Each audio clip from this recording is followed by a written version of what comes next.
오늘은 수명 백만장자 시대에 돈의 수명을 늘리자라는 주제로 말씀을 드려볼까 하는데요. 제가 수명을 시간으로 계산해 보았습니다. 그러니까 100만 시간 하니까 수명이 대략 115세가 나오더라고요. 근데 수명에 관련된 연구를 하는 학자들이 곧 있어서 인류의 수명도 115세 정도가 될 거라고 그럽니다. 그러니까 앞으로 수명 100만 시간 시대가 이제 도래하는 거죠. 아마 저희 베이비 부모 세대가 아마 이 연령을 맞이하지 않을까 그렇게 생각이 되는데요. 그래서 수명의 시간은 아주 많아졌는데 과연 여러분들의 돈의 수명은 그만큼 길어졌을까? 여기에 대한 이제 질문을 던져 보셔야 할 것 같은데요. 우리가 노후 재무 설계를 할 때 가장 중요한 것이 나의 수명과 돈의 수명을 일치시키는 것이거든요. 근데 나의 수명은 100만 시간이 되었는데 돈의 수명은 그만큼 길어졌느냐? 그게 아닙니다. 전혀 대부분의 분이 그게 아니기 때문에요. 길어진 수명에 맞게 돈의 수명을 어떻게 길게 할 수 있을까? 우리의 삶의 구조 혹은 자산의 구조도 확 바꿔야 하는 것입니다. 그래서 어떻게 바꾸냐? 우리가 수명이 긴 자산을 대충 두 가지를 들 수 있는데요. 제일 대표적인 게 종신연금이죠. 종신연금이 수명이 길다는 것은 여러분들도 잘 아시다시피 왜냐하면 죽을 때까지 돈을 주기 때문에 자기의 수명만큼 돈의 수명도 따라서 길어집니다. 그러니까 가장 확실하게 우리의 수명에 맞출 수 있는 자산이 종신연금이고요.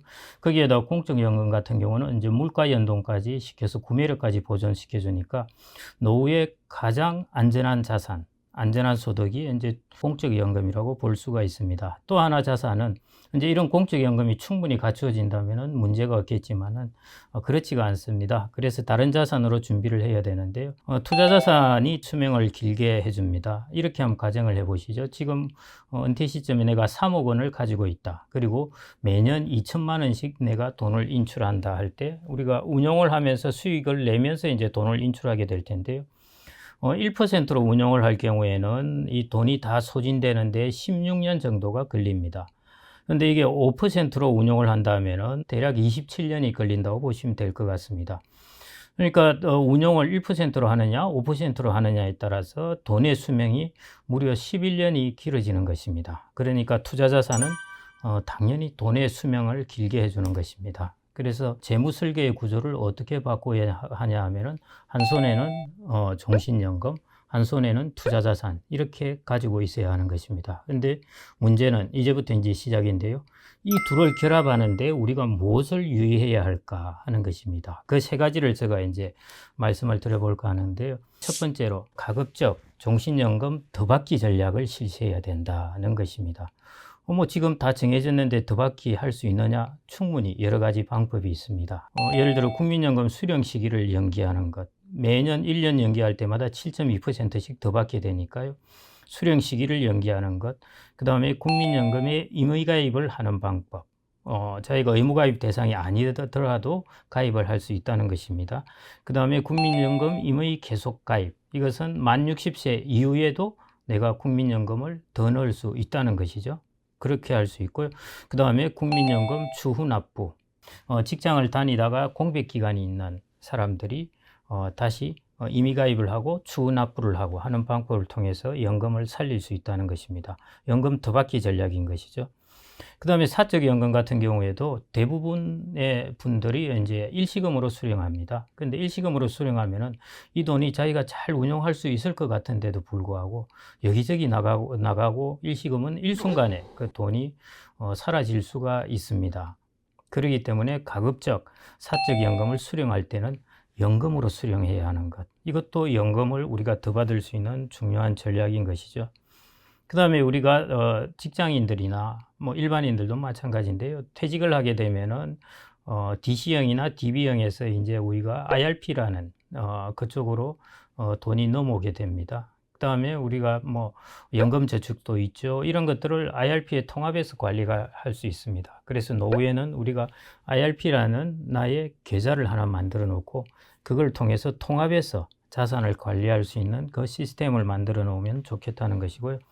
마지막으로 이제 이렇게 다 했는데도 불구하고 내가 연금이 좀 더 필요하다. 나이가 한 70 넘어가서 보니까 조금 더 필요한 것 같은데 부족해 이렇게 생각된다면은 여러분들이 보유하고 있는 주택을 연금화하면 됩니다. 주택을 현금으로 바꾸는 것이죠. 그래서 이런 방법을 쓰면은 여러분들은 연금 더 받기 전략을 실시할 수가 있습니다. 그래서 제일 첫 번째 중요한 것은 연금을 내가 주춧돌을 튼튼하고 좋은 돌로 갖다 놨는다 생각하시고 연금 더 받기 전략을 주력하시는 게 첫 번째로 중요한 것이고요. 그 다음에 이제 두 번째는 이제 이 연금과 투자를 결합하는 것이죠. 우리가 이런 말이 있는데요. 나의 가장 좋은 친구는 나와 성향이나 뭐나 나와 가장 다른 친구가 나와 가장 좋은 친구라는 그런 말이 있습니다. 나랑 똑같은 사람이 하나 둘 있어봐야 그 아바타가 있는 그런 것보다 나와 다른 친구들이 좋은 친구란 말이 있듯이요. 금융자산도 그렇거든요. 연금은 가장 안전한 자산, 그렇지만은 수익은 소득은 고정된 것. 투자자산은 조금 위험성이 있는 자산, 하지만 수익은 고정되지 않고 훨씬 많아질 수도 있고 손실을 볼 수도 있고 그렇습니다. 이제 평균적으로 많아질 것을 기대하는 것이죠. 이 두 자산을 결합하면은 제일 좋습니다. 어떻게 결합하느냐? 이제 이게 제가 말씀드릴 부분입니다. 이 부분에서 제가 자산 배분에서 이제 두 축으로 말씀드릴까 하는데요. 횡적 축. 그러니까 예를 들어 연금과 그 다음에 투자 자산의 배분 비율을 얼마를 결정해야 하는가 하는 것이 횡적 자산 배분이고요. 종적 자산 배분은 내가 시간이 쭉 흘러감에 있어서 나의 고령 전반기와 고령 후반기에 연금을 어디에 더 많이 연금 자산을 두어야 할까 하는 시간의 흐름에 따라서 나의 연금과 투자 자산의 배분 비중을 어떻게 변화시켜 가느냐 하는 동적 자산 배분이 일종의 종적 자산 배분이라고 보시면 될 것 같습니다. 그래서 횡적 자산 배분과 시간의 흐름에 따라 달라지는 종적 자산 배분, 연금과 투자에 대해서 말씀드려 보겠는데요. 횡적 배분은 이렇게 보시면 될 것 같습니다.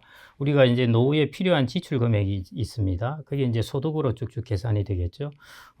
평균적으로는 대략 자기가 노후에 필요한 지출 금액의 한 30% 정도를 연금으로 가지고 있으면, 종신연금으로 가지고 있으면 평균적으로 괜찮습니다. 예를 들어 내가 노후 지출 금액을 대충 필요 지출 금액을 500만 원으로 잡는다 하면은 30%면 한 150만 원 정도가 되겠죠. 이 정도는 종신연금으로 평균적으로 가지고 있는 게 좋고요. 그 다음 여기서 이제 내가 자산이 아주 많다 하는 사람들은 연금의 비중을 낮추어도 됩니다. 왜냐하면 내가 자산을 운용하다가 좀 손해보더라도 남아있는 자산이 많기 때문에 별 걱정이 없거든요. 은퇴 자금이 있다고 가정하시죠. 그 다음에 필요 지출 금액이 연 필요 지출 금액이 있다고 그러면요. 이게 40배가 넘으면은 연금 자산이 거의 불필요합니다. 예를 들어 연 대충 한 5천만 원 정도가 필요 지출 금액이다 하면은 40배 같으면 20억 원이죠. 그럴 경우 20억 원 이상 내가 자산이 있으면은 연금 자산이 별로 없어도 내가 노후 소득을 충당하는데 별 문제가 없다는 것이고요.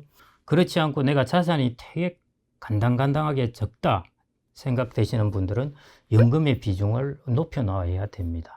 그래서 대충 30%를 기준으로 해서 나의 보유 자산이 적다는 사람들은 연금의 보유 비중을 높이고요. 아까 5천만 원 연 든다고 그러면은 25배 같으면 12억 5천만 원이지 않습니까? 12억 5천만 원 이하의 자산 같으면은 연금의 비중을 좀 높여가야 된다는 것이고요. 그 다음에 이제 종적 배분인데요. 우리가 투자 자산과 연금 자산이 있다면은 우리가 예를 들어 80을 기준으로 해보겠습니다. 80 이전하고 80 이후를 할 때 80 이전에 우리가 연금을 많이 받아야 할까요? 80 이후에 많이 받아야 할까요? 이거에 대한 이제 질문인데요. 답은 후자입니다. 우리는 80 이후에 연금을 많이 받도록 해야 되는 것입니다. 그 첫 번째 이유가 이제 80 이후가 되면은 우리가 자산을 관리하는데 점차 나이가 들어가기 때문에요. 아무래도 정신이 좀 노쇠해지기 쉽기 때문에 자산 관리를, 투자 자산 관리를 하기가 쉽지가 않습니다. 그래서 일본 같은 경우 예를 들어 치매 노인들이 많아지면서 자산 관리에 문제가 생기는 가정들이 많이 생겨나거든요. 그럴 때는 자동으로 돈이 나오게 해놓아야 되는 것입니다. 그래서 인생 후반기로 갈수록, 고령의 후반기로 갈수록 연금 쪽 비중이 높게 하고 고령기의 전반기에는 투자 자산에서 나오는 돈의 비중이 많게 해야 된다는 것입니다. 그러면 실천할 때 예를 들어 어떻게 해야 되느냐? 종신연금은 가급적 그런 상품이 있다면 80세 이후에 받는 종신연금을 해놓는 것이 좋다는 것입니다. 지금 있는 돈으로는 투자 자산으로 운용을 하면서 내가 일정 부분은 80세 이후에 종신연금을 받는 걸로 해놓은 것이 좋다는 것이고요. 또 하나는 우리가 국민연금을 연기 수령할 경우에 금액은 더 많아지지 않습니까? 5년을 연기 수령하면 36%가 많아지는데요. 그만큼 나중에 80세 이후에 받는 금액이 다른 사람들에 비해서 훨씬 많아지는 것이죠. 그래서 국민연금의 수령 시기를 연기하는 것도 향후 내가 고령 후반기에 더 많은 연금을 받을 수 있는 방법도 됩니다. 그러니까 이런 식의 이제 방법을 우리가 써가지고 우리 전체 고령 전반기와 후반기의 자산 배분을 본다면은 그 전반기에는 투자 자산의 비중이 거기서 나오는 소득 비중이 높게 하고 후반기에는 자동으로 돈이 나오게 만드는 것입니다. 그게 연금인 것이거든요. 그런 식으로 우리가 연금과 투자를 자산 배분해야 된다는 것. 그게 종적 배분, 시간 배분의 문제입니다. 자, 이제 마지막으로 투자 자산을 어떻게 운용할까 하는 것이 제일 키포인트인데요. 제일 첫 번째 말씀드릴 것은 앞으로도 지금 사회가 혁신이 저희들이 피곤하리만큼 혁신이 빨리 지속되는데 이제 그만 끝나는 것이 아닌가 뭐 이런 생각을 하시는 분들도 있습니다. 이렇게 과연 앞으로도 오랫동안 혁신이 지속될까 하는 분들도 계시는데요. 그렇지 않습니다. 지금 4차 산업혁명 이때는 우리가 범용기술이라고 그러는데요. 다양하게 우리가 쓰일 수 있는 그런 기술인데 범용기술의 수가 무려 10개 이상입니다. 학자에 따라서 다르긴 하지만 대부분 10개 이상인데요. 그 전에 기술혁명 시대에는 키 크대봐야 1개에서 2개였습니다. 그것도 100년, 200년마다 하나씩 나오는 기술들이었는데 지금은 한꺼번에 어마어마한 기술들이 쏟아져 나왔는데 자, 그러면 어떤 일이 일어나냐면 이 기술들끼리 이제 융합을 하면서 새로운 혁신이 일어날 그런 이제 시대가 앞으로 도래한다는 것입니다. 그래서 컨버전스 2030이라는 책이 나왔는데 제가 이런 생각을 하다가 이 책을 보니까 딱 그런 이야기가 나와 있습니다. 앞으로의 이제 일어날 일들은 이런 범용 기술들이 서로 영향을 융합해서 새로운 혁신을 일으키는 시대가 오겠다는 것입니다. 그래서 투자 자산의 제일 기본적인 부분을 우리는 혁신 자산을 가지고 이끌어 나가야 됩니다. 그런데 이 혁신 자산이라는 것은 마치 야생마와 같습니다. 뭐냐면은 트렌드로 장기적으로 오를 수는 있지만은 단기적으로는 40%도 떨어질 수가 있습니다. 지금 주가가 오르고 내리고 하는 것이 일희일비하지 말고요. 장기 한 20년 정도의 트렌드를 보면서 혁신 자산을 보유해야 됩니다. 그러면은 혁신 자산을 보유하되 우리가 노후에 좀 더 안정적으로 이 혁신 자산을 우리가 운용할 수 없을까 하는 것인데요. 거기에 이제 3가지 정도를 말씀드릴까 합니다. 첫째, 혁신자산이라는 것이 성장주의입니다. 우리는 이거의 가치가 올라가서, 기업의 가치가 올라가서 돈을 버는 걸 생각하는 일종의 성장주의인 것이죠. 혁신자산에 해당되는 것은 그냥 ETF를 가지시면 됩니다. 그리고 인컴자산, 우리가 현금 흐름을 주는 배당자산은 그냥 리츠를 가지시면 됩니다. 야, 이거 2개 단순하게만 가지면 또 될까 하시는 분들도 있을 수 있는데요.